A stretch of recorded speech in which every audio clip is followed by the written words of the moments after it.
Depuis le début de la guerre, Israël espère encercler la région de Gaza avec une force considérable, un encerclement qui comporte le potentiel dévastateur d'une attaque directe et écrasante. Pendant une période de 2 semaines, les forces israéliennes, composées de chars et de troupes, ont encerclé et pénétré la ville de Gaza depuis 3 directions divergentes. La ville a été identifiée comme un centre névralgique pour l'armée du Hamas, mais au lieu de s'engager immédiatement dans le labyrinthe complexe de rues, à la recherche de tunnels, de caches d'armes et d'anéantissement de combattants, Israël a adopté une posture attentiste.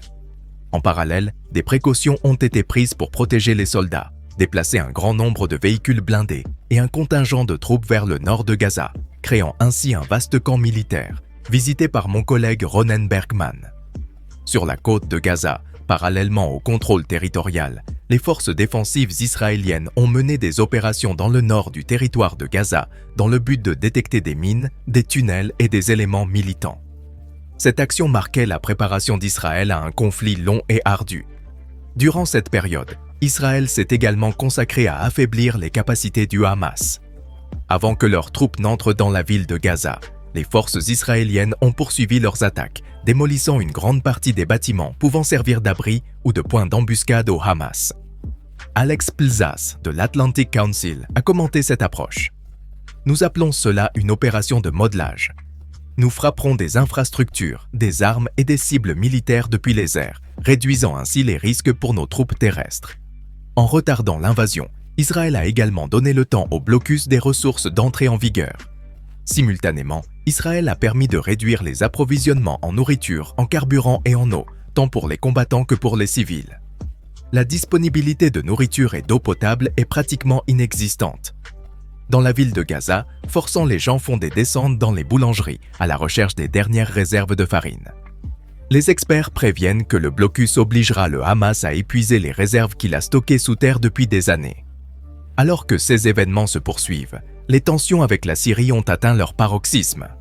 Aujourd'hui, les forces militaires américaines ont mené une attaque d'autodéfense contre une installation dans l'est de la Syrie, utilisée par le corps des gardiens de la révolution iranien et ses associés.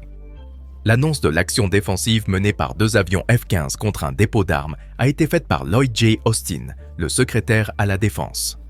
Cette action spécifique répondait à une série d'attaques des forces iraniennes Al-Quds contre le personnel américain en Irak et en Syrie.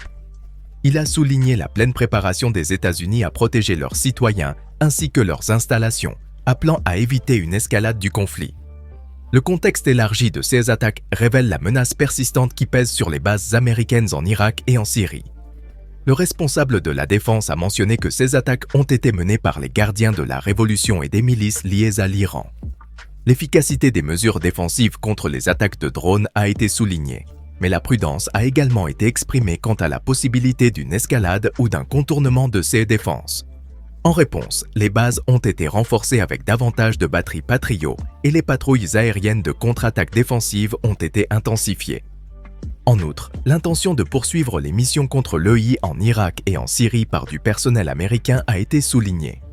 Ces actions s'inscrivent dans un contexte de tension croissante du fait du conflit entre Israël et le Hamas, qui a conduit à une multiplication des offensives et des défenses pour protéger les forces dans la région. Notre intention est de préciser que nos actions militaires n'impliquent pas un changement dans notre approche du conflit israélien et que nous ne cherchons pas à accroître l'escalade dans la région. Nous restons attachés à la légitime défense et à la protection du personnel américain, réaffirmant notre position initiale. Lors d'une récente conférence de presse, Sabrina Singh, attachée de presse adjointe du Pentagone, a rapporté que 2 avions F-15 avaient attaqué un dépôt d'armes la veille. L'impact de cette attaque est en cours d'évaluation, mais la présence de multiples explosions secondaires a été confirmée. Face à d'éventuelles attaques continues des gardiens de la révolution iranien et des groupes affiliés, l'armée américaine se réserve le droit de défendre ses troupes en prenant des mesures supplémentaires si nécessaire. En près d'1 mois, 56 membres du personnel américain ont été blessés lors d'attaques en Syrie et en Irak.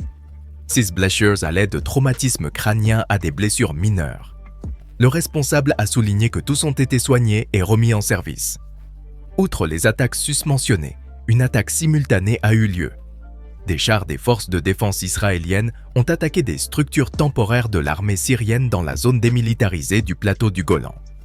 Cette action contredit l'accord de séparation entre Israël et la Syrie suite à la guerre du Yom Kippour en 1974. Le régime syrien est responsable de ce qui se passe sur son territoire et ne tolérera aucune tentative de violation de l'accord de séparation. L'escalade des attaques à Gaza a eu un impact négatif en Syrie, comme cela a été observé. Dans le même temps, les attaques à Gaza se poursuivent avec intensité. Israël a imposé un blocus sur la bande de Gaza et mène quotidiennement des frappes aériennes massives contre les militants. Malheureusement, les attaques coûtent également la vie à des civils innocents. Le chaos qui règne dans la ville a entraîné des problèmes de santé, avec des hôpitaux saturés et des médecins confrontés à d'importantes difficultés. Robert Wood, haut représentant des États-Unis auprès des Nations Unies, a prononcé aujourd'hui une déclaration devant le Conseil de sécurité de l'ONU.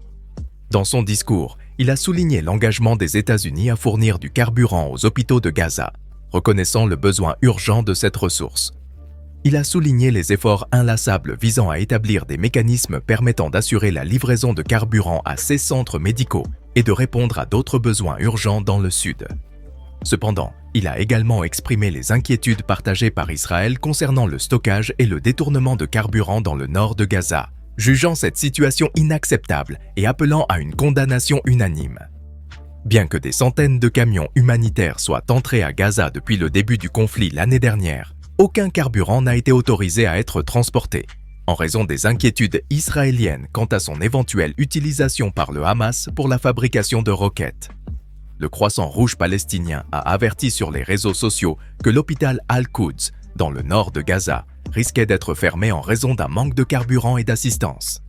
Wood a souligné au Conseil de sécurité l'importance de respecter et de protéger les installations humanitaires dans les hôpitaux et les centres médicaux, ainsi que ceux qui y prodiguent des soins, dans le strict respect du droit international. Paradoxalement, Israël a récemment réduit l'intensité de ses attaques. Cependant, les attaques précédentes, ainsi que le nombre élevé de victimes civiles, ont déclenché des manifestations dans plusieurs villes du monde. Hier soir, des manifestations à New York ont entraîné des blocages de la circulation. Les pays alliés, dont les États-Unis et le Royaume-Uni, ont appelé à la retenue dans 16 circonstances. Le groupe des pays du G7 a exigé qu'Israël cesse les hostilités pour protéger les civils et assurer l'assistance humanitaire. Il est crucial pour Israël de maintenir le soutien de ses puissants alliés, qui fournissent armes, légitimité et dissuasion contre les pays voisins hostiles qui constituent une menace de conflit régional. Suite à ces pressions, Israël a fait preuve d'un ton plus modéré. Les États-Unis ont récemment annoncé qu'Israël avait accepté de cesser les combats dans certaines zones pendant quelques heures par jour, donnant ainsi aux gens plus de temps et d'opportunités pour se déplacer vers le nord de Gaza. Même si ces pauses visent à rassurer les alliés d'Israël, le pays persiste dans son objectif militaire de vaincre le Hamas. Les responsables américains ont mis en garde contre le risque d'une augmentation significative du nombre de morts si la guerre se prolonge, ce qui pourrait encourager davantage de militants à rejoindre le camp du Hamas. Le dilemme auquel Israël est confronté n'a pas de solution immédiate. Alors que l'armée israélienne progresse vers son objectif de vaincre le Hamas, les dirigeants du pays sont confrontés au défi de maintenir le soutien international au milieu de ce conflit. L'attention et la surveillance de la situation sont essentielles dans ce scénario changeant.